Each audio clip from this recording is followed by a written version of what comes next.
All right, folks. You guys asked for it. I will deliver. Here's Candace Owens talking about how NASA is satanic. Uh-oh, ladies and gentlemen, I am in trouble again. Why am I always in trouble? I'm trending on Twitter for saying something unsayable. Look at this number one trend. It reads, Candace Owens rejects Earth theories, faces backlash. How am I ever going to survive this? But also, I have to admit that that trend is kind of cool because I'm trending under science, and that is a first. It's got me feeling like CO the science gal.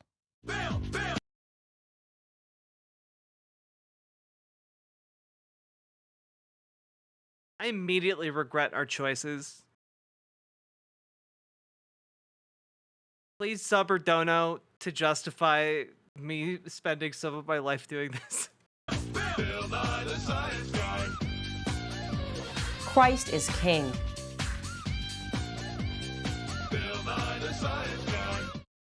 I'm sorry, ladies and gentlemen. I know I'm having way too much fun. I have to stop. Was that fun? Because you didn't even like get superimposed over him doing like a silly. You didn't do like a silly dance, or you weren't getting silly with it. Plus, later on, we have Joe Biden's team. They have rolled out a second excuse for his debate performance. It turns out that it wasn't a cold after all. It was jet lag. Let's talk about that. And Kamala Harris is definitely going to get the black vote because she made an appearance at the BET Awards and showed how undeniably black she now is. All that coming up on Candace. All that coming up on Candace. And I didn't mention what the very first topic is going to be, though. All right, so whenever I'm trending over something that's just not that big of a deal, I know that there's something the establishment wants to hide. It's called a media overreaction, and that always means that there's something that you've accidentally landed upon that they don't really want to be exposed. And this is sort of what happened when on Something you've accidentally landed on, but not really, because we're talking about how NASA's fake, because we're not landing anything on the moon. By accident or otherwise. Monday, I did this whole long episode about why I am now rejecting the cult of science. So many things that they've lied to us about. Vaccines, birth control, people that are being injured, and we just accept everything the experts say, and we're sacrificing our own bodies. It just feels strange. It feels wrong. When you look further in the history, they just keep lying and getting away with it. Yeah, guys, if you believe in empirical research and the testing of hypotheses, you're in a cult. You're in a religion that dissuades you from questioning the status quo. What I said was that science has become a pagan faith. Yes, that's what I actually believe. And I said, if I don't get it from the Bible. Guys, you don't understand. You don't understand. She doesn't have like tech support. She has a tech priest, okay? They need to, sometimes you need a tech priest to come in and whisper sweet nothings to the spirit in the machine. You gotta coddle it and cajole it with prayers and incense. Many fine wines sacrificed and poured out. You must treat it as if it is your all and your everything, part of some kind of omnipotent, omnipresent Messiah. Maybe we could call it an omnisciah, if you will. That's how technology works, guys. Your attempts to gotcha her with this science of yours, okay? She's already got it covered by a higher power than any one of you could possibly imagine.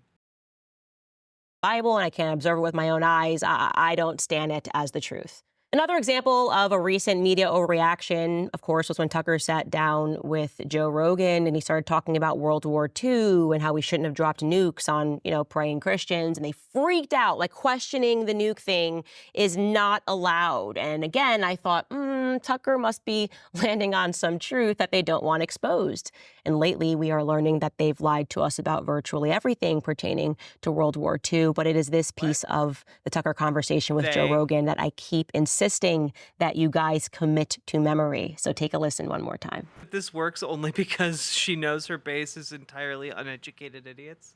Yeah, if you're watching this and you're just nodding along, yeah, you need to demand more of yourself. while watching.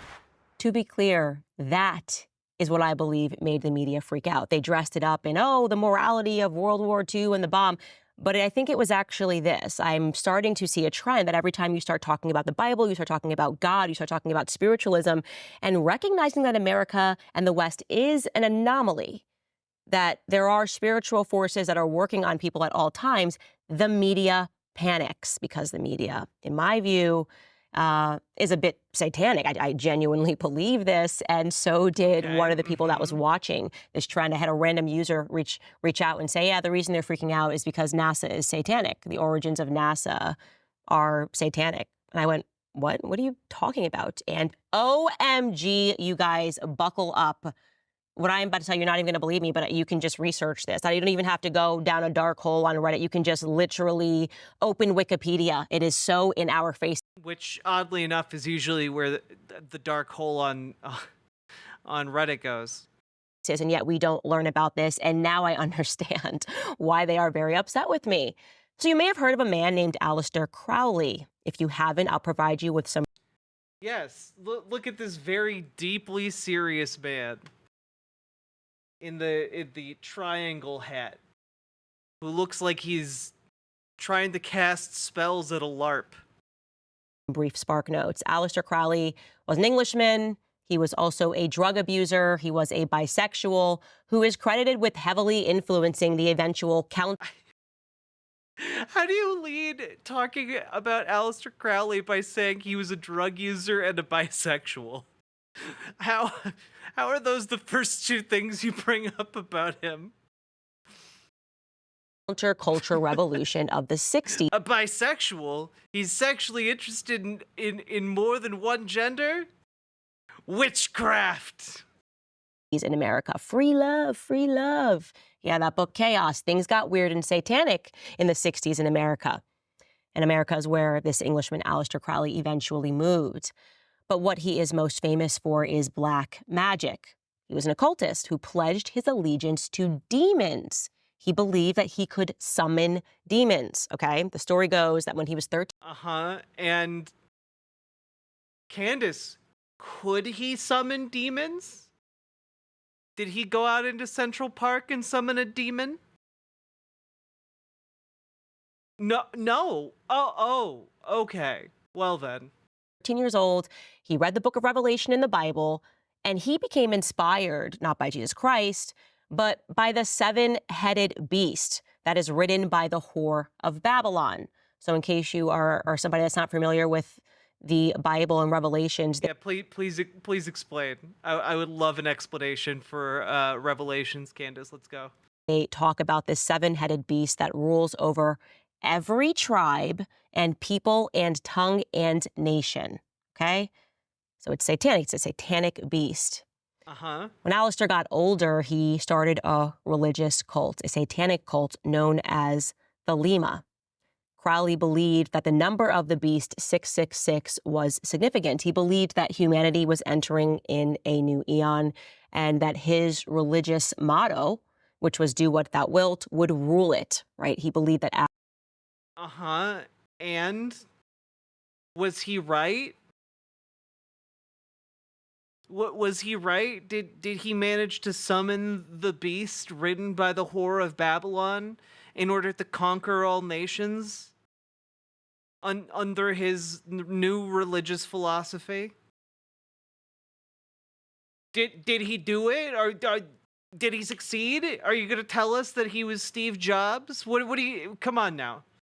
Actually, he could create this beast and rule over nations by practicing rituals. He routinely practiced sex rituals. He believed in masochistic and sadistic sex, believed in free love, and he was very much connected to the elite in America.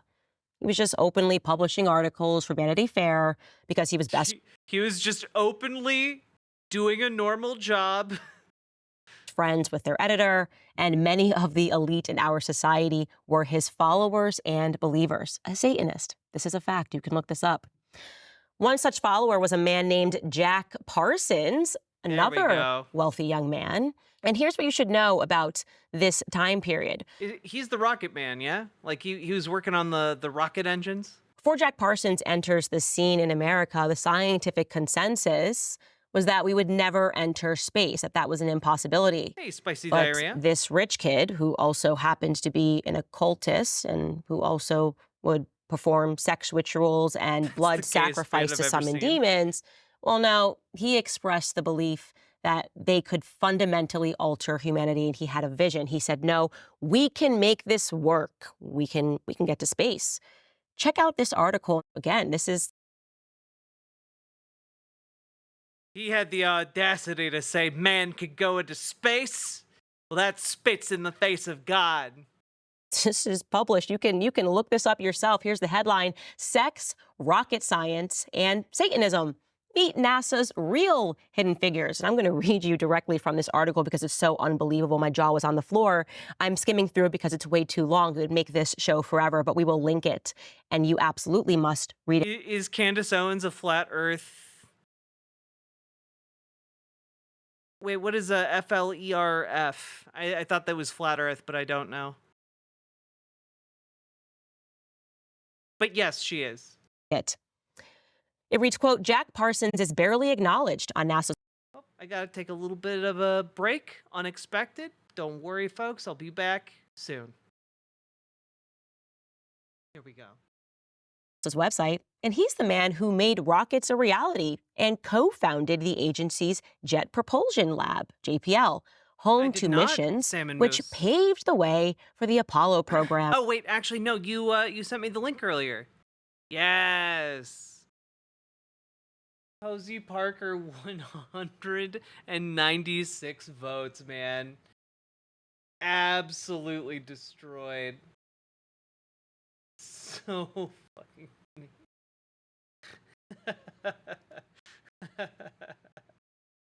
Oh,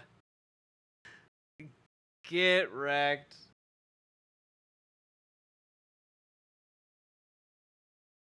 And continue to explore Mars and Adult outer human space today. failure. If Parsons' life story was a film script, it would be dubbed. We need to make sure we have F on every identification form.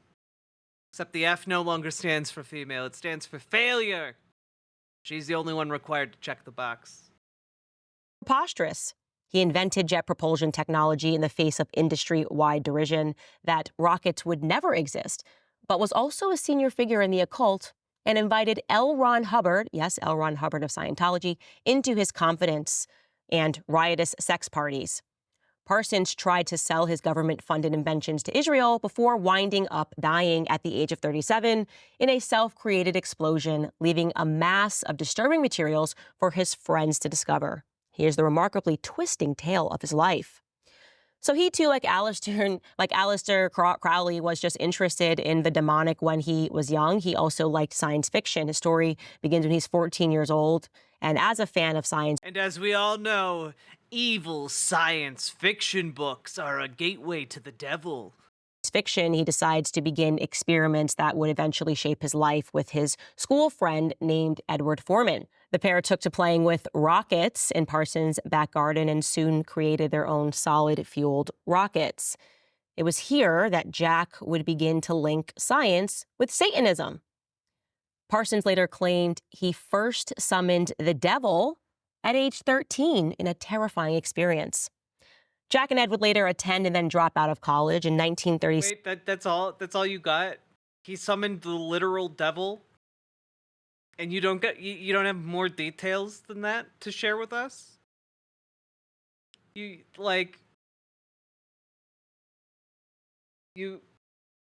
summoned someone that fabulous and there's no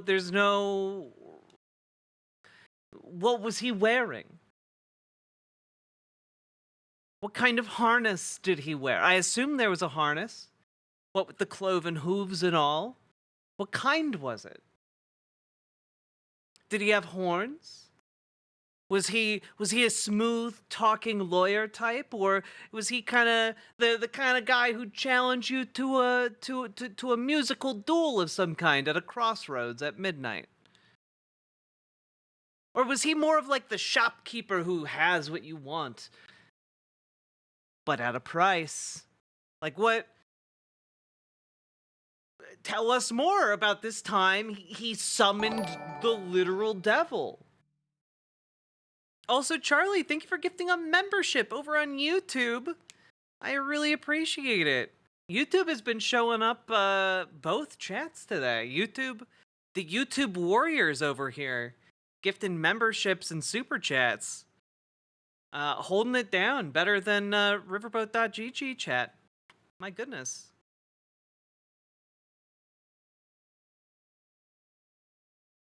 Weird that the devil just lets himself get summoned like that. You know, it's a hell of a thing. They met a 22-year-old Frank Molina, who was a grad student who shared their passion for defying gravity. When Parsons and Molina they defied gravity, also in defiance of all the laws of God. met, their enthusiasm for rocketry and space travel bonded them like a Masonic handshake, one writer says. I'm sure it did. Molina helped by getting their research funded by Caltech. Why? You can't just smugly say that like it means something. Come on now. And I'm sure it did. Their experiments were quite dangerous. There were a lot of explosions. And so he and his friends became... Yeah, they were building rockets. Yeah, there were a lot of explosions. Oh man, my job down at the bean factory testing all these beans. Yeah, there are gonna be a lot of farts. known as the Suicide Squad. They decided to move their experiments into the desert, and this part is just amazing. I'm going to read you a direct quotation here. Once again, Jack's fascinations with the occult and rocketry collided. In the desert lands outside of Caltech, there is a former river channel called Arroyo Seco. It is flanked on both sides by rock, one of which is called Devil's Gate. The devil went down to Georgia. He was looking for a soul to steal. He was in a bind 'cause he was way behind and he was willing to make a deal BWA. KBS, thank you for the 2 gifted tier 1 subs. Somewhat redeeming riverboat.gg chat over here. Thank you so much. Hey, Argonian bum. I am 4th of July drunk, but I promise I will behave myself. That being said, even my worst is better than Candace at her best. That is absolutely fair, and I believe that of every single one of the people in here right now. Hey, Mr. Anderson. I like to think the devil looks like Elizabeth Early. Yeah. Thanks to its shape of a horned head. Some locals believed the mouth of Arroyo Seco was a portal to other dimensions. But for Parsons, the area had 2 uses. He tested rockets there, but years later, he would return to conduct ceremonies and rituals with other occultists in the same spot. Okay, but none of these have anything to do with the portal to another dimension aspect. By golly, guys, what then happens is that on Halloween of all nights in 1936, they have a scientific breakthrough after they accidentally set fire to the oxygen line of their small rocket motor. And although it didn't launch, Molina and his team were enthused. They said this test was successful. He wrote to his parents, and NASA would later consider that experiment, which happened again on Halloween, to be the first rocket experiment of what would later become the Jet Propulsion Laboratory. Are you trying to imply that Halloween is particularly satanic? Are you trying to imply that they summoned Satan to ignite their rocket? Because that's what it sounds like you're saying, and that's very silly. So there was a method to the Suicide Squad's madness. They had created a few... Yeah, the method was called science. They were doing like chemistry and messing with physics to get the rocket to work. That would burn cleanly and be stored without exploding. And the scientific community was skeptical, but the U.S. Army saw potential and they offered to fund the trio's project in 1939. So great.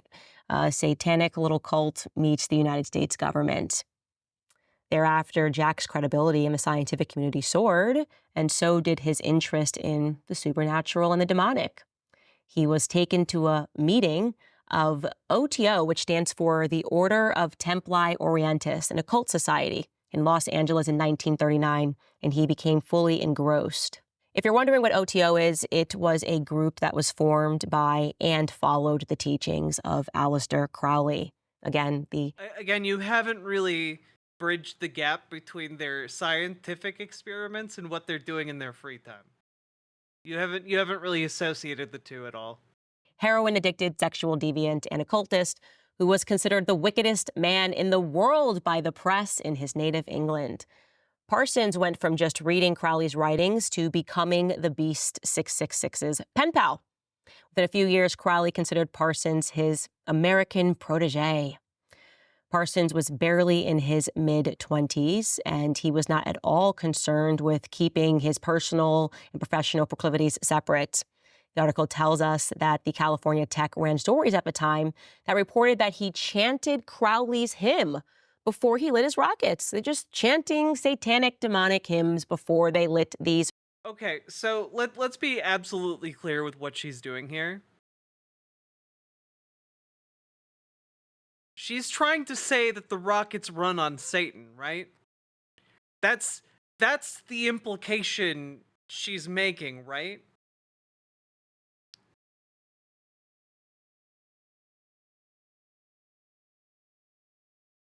That's how I'm interpreting it right now. I want to make sure I'm doing a gut check with you guys, chat. Like Satan is inside the rockets, pushing them into the heavens. Okay, cool. Rockets, guys. This is not a joke. This is not a test. This is history that is hiding right under your nose. By 1941, he and his wife, Helen, who had are jet turbines run by angels? Are car motors like enchanted by gnomes? Like what? It's just science, man. 5 years earlier, were indicted into what was known as the Agape Lodge, which was a branch of the church which practiced Crowley's religion of Thelemic magic. Then they came into money. They founded the Aerojet Engineering Corporation, which became the world's largest manufacturer of rockets and propellants. And within 20 years, it had become a $700 million a year business. Parsons was the vice president. A year later, he co-founded the Jet Propulsion Laboratory. So now that he's rich, what are you going to do? What are you going to do? You've got government contacts, you've got money, you're having sex rituals. Well, he just is going to make the whole demonic sex rituals bigger because obviously it has led to success, summoning demons, believing in Satan. Okay, but he thought he was summoning demons. Was he actually summoning demons? Candace? What he did next was he took out a lease on a mansion in Pasadena's Millionaires Row on Orange Grove Avenue and invited fellow Thelemites to live communally in what was known as the parsonage. This is really kind of the earliest iteration of a hippie commune, if you ask me. And of course, if you've read that book, Chaos, you just are going, OMG, Candace.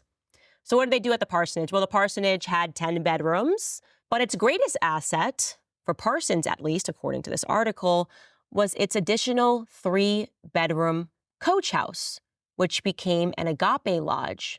The commune was self-sufficient, maintaining allotments and livestock to eat and use for blood rituals.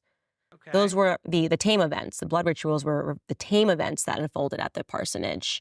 The residents of the Orange Grove made frequent complaints to the police about loud music, drug taking, and the naked pregnant women that were dancing through fire in the garden. This is totally normal stuff, guys. It's not normal stuff, but you know what? Like, it's no skin off of anybody's nose, really. Like, in Christianity, you literally eat, like, the body of Christ and drink his blood. Like, I don't know. That's pretty goddamn weird, guys. That's pretty weird. And the theology around it is also very weird. Transubstantiation is just a very odd sticking point. Hey, no kink shaming. Okay, fair.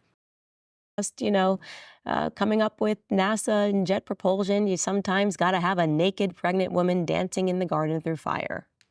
Parsons would greet people at the door with a live snake wrapped around his shoulders. And when the police would turn up, he would tell them, hey, look, I'm a Caltech scientist. There's no trouble going on here. I'm connected. I'm connected to the government. I've got money. You leave me alone. And I guess they just left him alone. Somehow this is going to get creepier, guys, because in the mid-40s... Again, a lot of these things that she's listing as creepy are just kind of like cool, normal things, like answering the door with a live snake. That's just cool. That's just cool. Jack decided that a real power move. But I guess in Candace's word, it's a real devilish power move. Wanted to push the barriers of his Satanism a little more, pushing the barriers of Thelemic magic to a new level. He wanted to take the spirit of Babylon, the goddess that they worshipped, and instill it into a human being. In short, he wanted to impregnate a woman that he believed to have certain powers, so that she would give birth to a child that would embody the forces of Babylon. Yeah, that's weird. But how was this incorporated into NASA exactly? So between January and March of 1946, yep, we're coming now to the end of World War II. So think about what Tucker said. Hubbard. What? Again, that's L. Ron Hubbard of Scientology, assisted Parsons in a series of rituals that they called Babalon Working. And on January 18th, a woman named Marjorie Cameron, who had red hair, turned up at the parsonage, and he believed that this is it. This is the Scarlet Woman that he had called forth via his rituals. The moment had arrived. It is done, Parsons told Hubbard. I returned home and found a young woman answering the requirements waiting for me. I thought I had the most morbid imaginations, but it seems I have not. If you're wondering who that redheaded woman was, she was a woman that had been recently discharged from the Navy. She had a free spirit. She happened to have red hair. She was happy to have sex with Parsons because, again, they promoted free love. Hubbard was then promoted to a position of high priesthood mere weeks after being exposed to the Thelemic black magic. How you doing? And he incanted rite and ritual. Some of it he did completely off of the cuff. Yeah, some of them he was basically scatting up there. You know, he was the scat man really of his day. You know, he's just scat, and that would be his ritual. You know, he was just summoning demons right and left. You know, when you can scat as well as the scat man, okay, you can summon a lot of demons. All right, a lot of demons right there. What was the result? Well, afterwards, on March 6th, Parsons wrote enthusiastically to Alistair Crowley. He wrote, quote, I can hardly tell you or decide how much I want to write. I am under command of extreme secrecy. I have had the most important, devastating experience of my life. Crowley responded to him, writing, quote, you have me completely puzzled by your remark. I thought I had the most morbid imagination, but it seems I have not. I cannot form the slightest idea what you can possibly mean.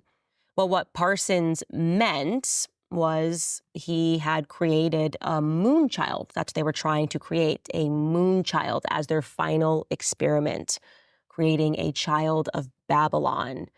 The ending of the story, by the way, which we're coming to, gets a little bit shady.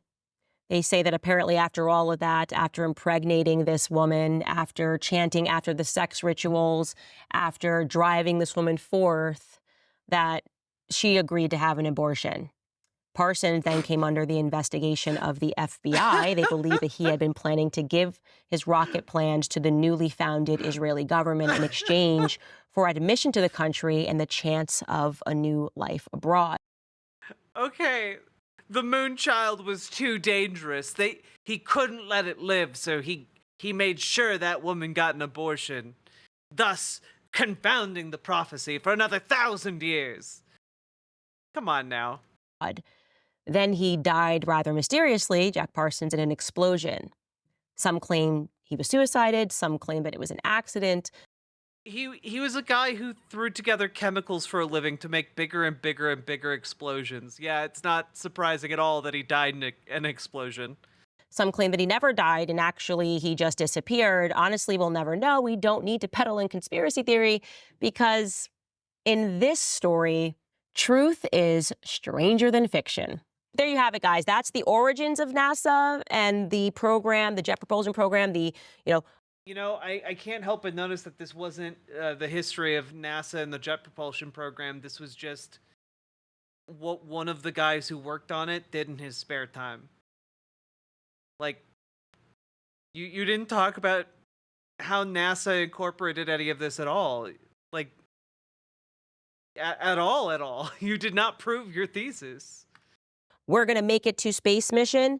But don't worry, it would be totally crazy for you guys to think that Satan worshipers are still involved in NASA. Obviously, You literally think she thinks that NASA is a satanic psyop to convince us all that man has been to space.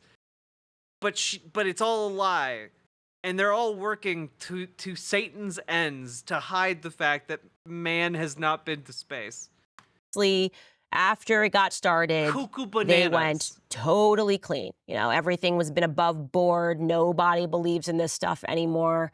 And everything's great and everything's normal. And now suddenly, I guess the goals of Alistair Crowley was to create a society that would deceive the entire world. Now suddenly in the West, Wait, no, the goal of Alistair Crowley was to summon Satan.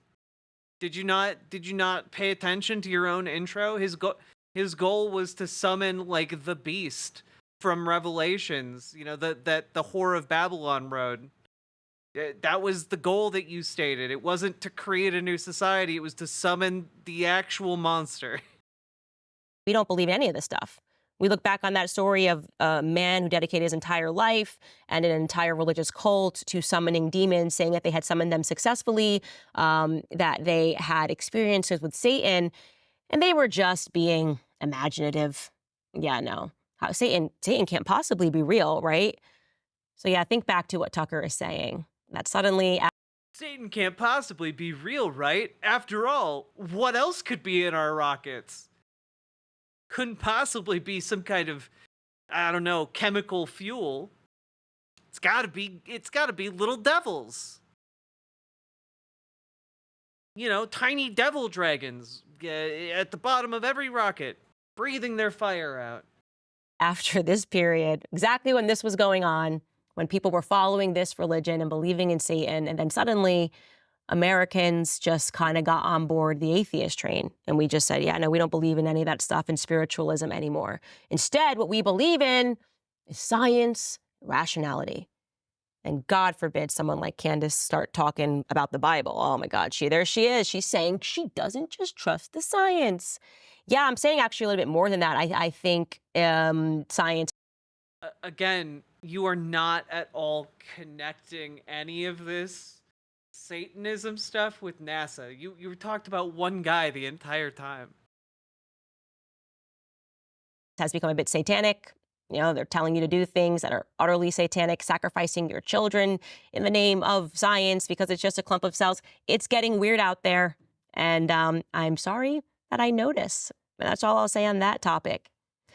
We've been talking about a lot of bad. I think it's now time to talk about something good. You know what's good? The fact that the 4th of July is happening tomorrow. Well, all right. Sure. Airplanes fly through the sky due to Satan's, powers over the Earth's principalities. But you know what? At least we still have the 4th of July. I can't believe it. This is OS Crane. This is her most recent video.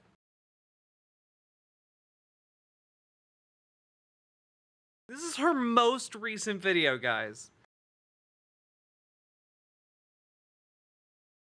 Ay. At least spirit science isn't this smug. True.